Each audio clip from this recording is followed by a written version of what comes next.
Stocks have begun to pare Monday's losses after Greek officials expressed interest in a debt deal, but the uncertainty in Greece is far from over. Krishna Memani is the Chief Investment Officer at OppenheimerFunds and joins me now to talk more about this. And Krishna, Greece is seeking $11 billion to repay its debts. Do you think a deal will be reached? And if it's not, what does that mean for the markets? So I think if we want to scare ourselves, we can talk about they won't reach some sort of a deal. But at the end of the day, it is in everyone's interest to reach some sort of a deal. So I think that's what is going on in the marketplace. That's what markets are reacting to. It makes sense for the Greek politicians to reach a deal, and it makes sense for the rest of Europe to give them a bit of breathing room.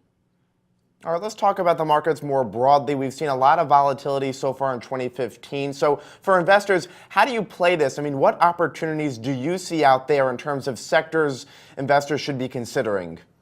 So if you look across the board, I think the key thing to keep in mind is the fact that rates are going to remain low across the board on a global basis. And in that environment, the likelihood that risky assets don't do well over a one-year time frame, for example, is pretty small. So I think that is really the key driver. And so we think credit is a good asset class to own because in a low interest rate environment, people would be reaching for yield and credit spreads have widened somewhat.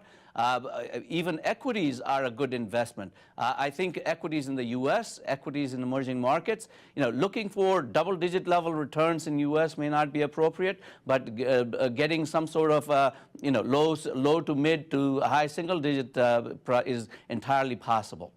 And in terms of sectors you're looking at, what do you like? So sectors we like, large cap growth in the U.S., as I mentioned, emerging markets. I think it's really growth-driven sectors. So technology is a good area.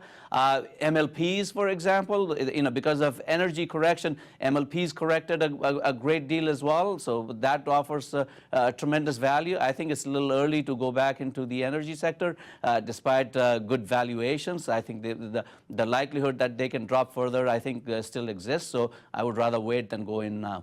All right, now just real quick, going forward, give us your market's outlook on the rest of the year. What factors, in your view, will be driving the markets?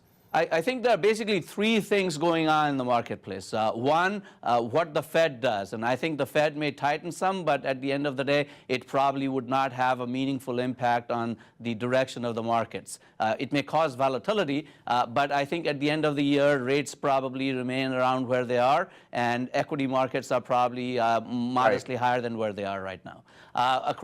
Away from that, I think what happens in Greece clearly can cause volatility, but at the end of the day, Europe, because of ECB easing, will probably end up in a good place from an asset price standpoint. And finally, oil is going to be a big driver. Hopefully oil doesn't have a further decline, but that possibility still exists. If that happens, everything is on the table then. All right, Krishna, we'll leave it there. Krishna Memani, Chief Investment Officer at OppenheimerFunds. Thanks for joining us. Thank you. I'm Scott Gamm, and you're watching The Street.